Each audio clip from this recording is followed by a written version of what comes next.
안녕하세요. 생선선생 미스터 S입니다. 어느덧 벌써 또 5월 수산물 추천 시간이 돌아왔네요. 오늘은 다시 남해안 차례입니다. 계절의 여왕 5월, 남해안엔 어떤 수산물들이 제철을 맞는지 알아볼까요? 바로 함께 보시죠. 오늘 소개할 남해안의 첫 번째 추천 생선은 숭어입니다. 4월 서해안 편에서도 추천드린 적 있는 가성비 횟감이죠. 시즌이 끝난 가숭어와 달리 숭어는 이제부터 본격적으로 점점 맛이 좋아집니다.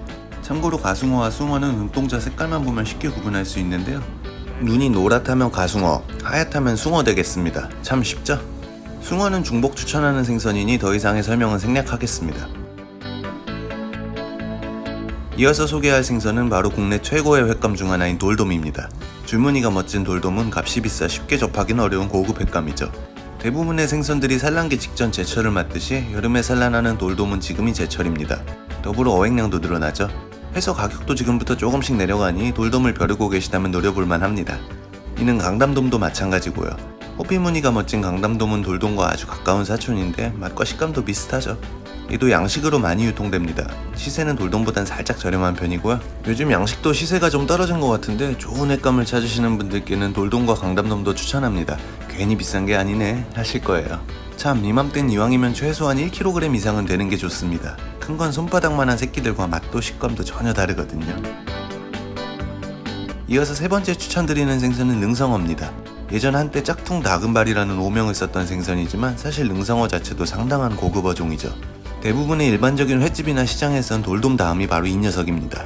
워낙 자연산이 귀한 생선이기도 하고 맛도 좋거든요. 제가 각지의 시장을 돌아다니면서 보면 자연산의 경우 다금바리보다 능성어를 보기가 더 어려웠습니다. 남해안 일대에선 자연산 능성어가 조금씩 잡히지만 찾긴 어려우실 거고 여기선 양식을 추천합니다.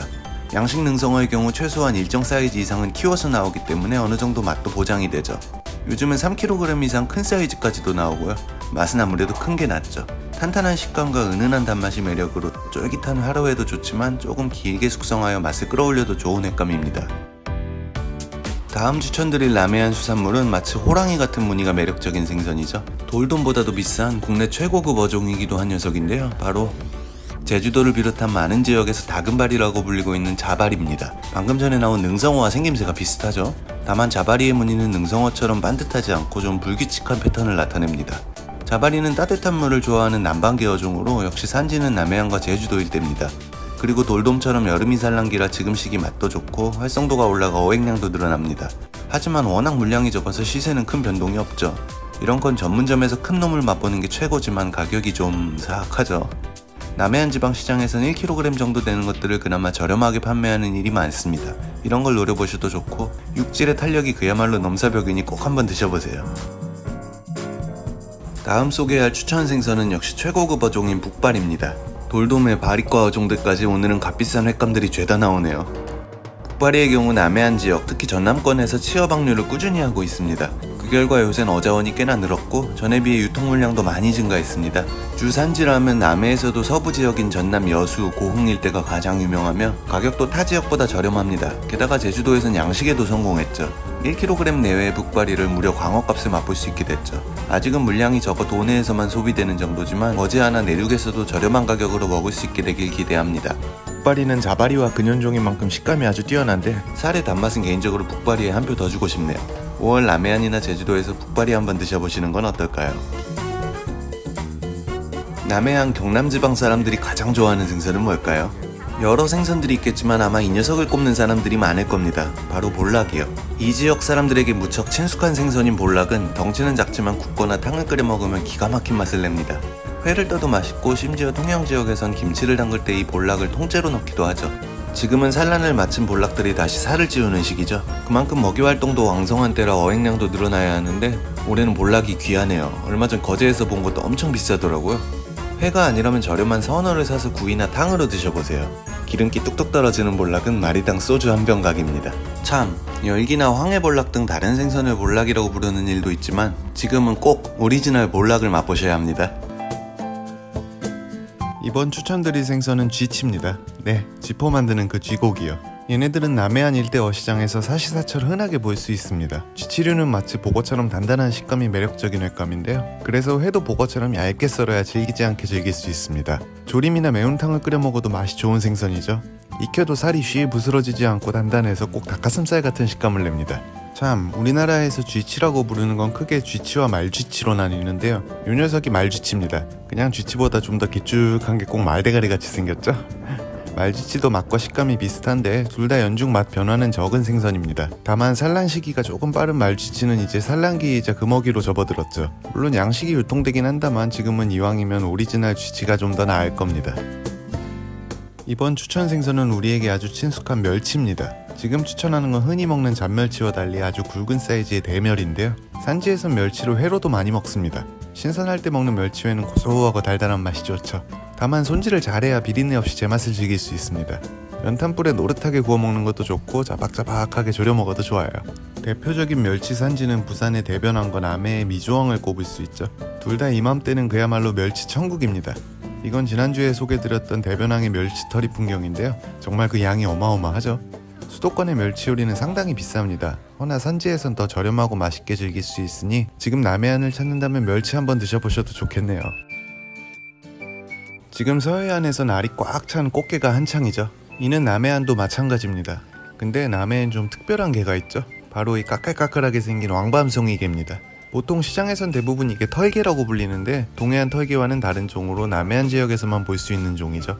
2월 정도부터 시장에 나오지만 사실 진짜 제철은 지금 시기예요. 이 녀석도 꽃게처럼 살과 알이 꽉 들어차는 시기거든요. 생긴 건 못생겼지만 살과 장이 무척 달콤한 맛을 냅니다. 털개처럼 큰 종은 아니기 때문에 이왕이면 큰 놈들을 고르시는 게 먹기 좋겠고 보통 이렇게 찜으로 먹는 게 가장 맛있습니다. 산지에선 털개 된장국을 끓여 먹기도 하고 칼칼하게 탕으로 먹어도 좋죠. 꽃게와 달리 남해안에서만 맛볼 수 있기 때문에 강력 추천하는 갑각류입니다. 이번에도 이어서 갑각류 추천입니다. 바로 갯가재인데요. 역시 지금 살이 차고 알배기들도 나옵니다. 또 맛이 좋은데 가격까지 저렴한 품목이죠. 갯가재는 지난 4월 영상에서도 소개했으니 길게 설명하지 않고 넘어가겠습니다. 이번 추천 수산물은 바로 두 종류인 갑오징어입니다. 역시 지난달 서해안 편에서도 추천드린 적 있는 품목이죠. 더 이상의 자세한 설명은 회를 많이 먹더니 별걸 다 날로 먹는구나. 수온이 올라가면서 이제 남해안 쪽은 한치가 철을 맞지만 아직은 잡히는 양도 적고 비쌉니다. 대신 올해는 이 갑오징어가 많이 잡힌다고 해요. 그만큼 시세도 저렴해졌고 무엇보다 아직 제철도 유효하죠. 일반 오징어보다 훨씬 달콤한 맛과 부드러운 식감을 내는 갑오징어. 남해안에서 지금 꼭 맛봐야 할 수산물로 추천드립니다. 다음 추천 수산물은 울퉁불퉁 못생긴 해산물의 대명사 멍게입니다. 지금부터 여름까지 제철을 맞아 풍부한 맛과 향을 내는데요. 전국적으로 흔히 보이지만 가장 유명한 산지는 역시 경남 통영이죠. 국내 유통량의 70% 이상을 통영산 양식이 차지하고 있습니다. 참고로 멍게는 사료가 아닌 플랑크톤을 섭취하기 때문에 양식과 자연산의 맛은 큰 차이가 없습니다. 요샌 손질된 멍게살을 물에 담아 팔기도 하죠. 이런 깐멍게는 간편하긴 하다만 맛과 향은 떨어질 수밖에 없습니다. 그러니 집에서 드실 땐 직접 손질해서 드시길 추천합니다. 무척 간단하거든요. 참, 남해안 쪽엔 이 돌멩이 같은 생김새의 돌멍게도 유명하죠. 터프한 외모만큼 맛과 향도 아주 진합니다. 양식이 안되고 해녀가 직접 채취하기에 값은 일반 멍게보다 비싸지만 남쪽 지역에서만 나는 귀한 녀석이니 멍게를 좋아하신다면 한번 드셔보셔도 좋겠네요. 다음 남해안 추천 품목은 조개류입니다. 남해안 지역에서만 볼 수 있는 커다란 조개들인데요. 바로 왕우럭 조개와 코끼리 조개입니다. 먼저 이게 일어명인 미루가이라고도 불리는 왕우럭 조개고요. 이 코끼리 코처럼 긴 수관을 가진 게 코끼리 조개입니다. 코끼리 조개는 이렇게 껍질이 다치지 않을 만큼 속살이 빵빵한 게 특징이죠. 두 종류 모두 큰 건 한 마리에 1kg이 넘는 대형 조개입니다. 둘 다 값비싼 고급 조개로 살이 아주 진한 단맛을 내는데요. 얼마 전 거제도 방문편에서 얘네들을 소개드린 적 있었죠? 얘네들은 다양한 방식으로 먹을 수가 있지만 보통 숙회를 가장 즐깁니다. 일체의 조미 없이 본연의 단맛을 가장 잘 느낄 수 있죠. 진한 단맛 외에도 아삭아삭한 특유의 식감이 이 조개들의 특징입니다. 내장도 삶아 먹으면 아주 고소해요. 지금 맛 좋은 코끼리 조개와 왕우럭 조개, 4월 남해안의 13번째 추천 수산물이었습니다. 조개류에 이어 이번엔 고등류 추천입니다. 이 특이하게 생긴 고등은 큰 고등이란 녀석입니다. 촛대나 비녀의 생김새를 닮았다 하여 보통 촛대고등이나 비녀고등이라고 많이 불리죠. 사실 이렇게 생긴 고등류는 큰 고등 외에 큰 긴뿔고등 등 몇 가지 종류가 더 있는데요. 시장에서는 모두 그냥 한 종으로 취급합니다. 생김새가 워낙 비슷해서 구분이 정말 어렵거든요. 그리고 특이하게 속살이 이런 붉은색을 띠는 게 특징입니다. 얜 손질 과정이 무척 번거롭지만 회로 먹으면 그 맛이 아주 뛰어납니다. 특이점은 얘네를 삶거나 끓일 경우 타액선의 테트라민이란 독성이 물에 용해되었다 살에 다시 스며들며 이를 먹었을 때 중독 증상을 현상을 일으킬 수 있다는 점입니다. 그래서 보통 이렇게 회로 먹는 경우가 대부분이죠. 저 빨간 부분이 특히 단맛이 강하며 꼬득하고 재밌는 식감을 냅니다. 정말 맛있는 고동이니 꼭 한번 드셔보시길 추천드려요. 드디어 오늘의 마지막 품목이네요. 마지막 추천 수산물은 바로 털소라라는 별명으로 불리는 털탑고둥입니다. 이름처럼 껍데기에 전체적으로 부드러운 털이 나 있는데요. 남해안 전역에서 보이는 이 복슬복슬한 고둥은 무려 복어의 독과 같은 테트로도톡신 성분을 갖고 있습니다. 해서 정확한 손질 경험이 없다면 숙련된 상인에게 맡기는 게 좋습니다. 동해안의 털골뱅이도 그렇고 털난 고둥들은 주의해야 한다고 보시면 되죠. 대신 잘 손질된 털탑고둥에는 상당히 뛰어난 맛과 식감을 자랑합니다. 원래 독 있고 못생긴 것들이 맛있다는 게 학계의 정설이죠. 오늘은 5월 남해안에서 드셔보실 만한 제철 수산물들을 소개해드렸습니다. 남쪽으로 여행을 가셨을 때 드셔보신다면 후회는 없으실 거예요. 잘못된 점이 보이거나 궁금하신 점이 있으시면 댓글 남겨주시고 오늘도 영상이 도움이 되셨다면 구독과 좋아요 부탁드리며 시청해주셔서 감사합니다. 그럼 저는 또 다음 영상에서 뵙겠습니다.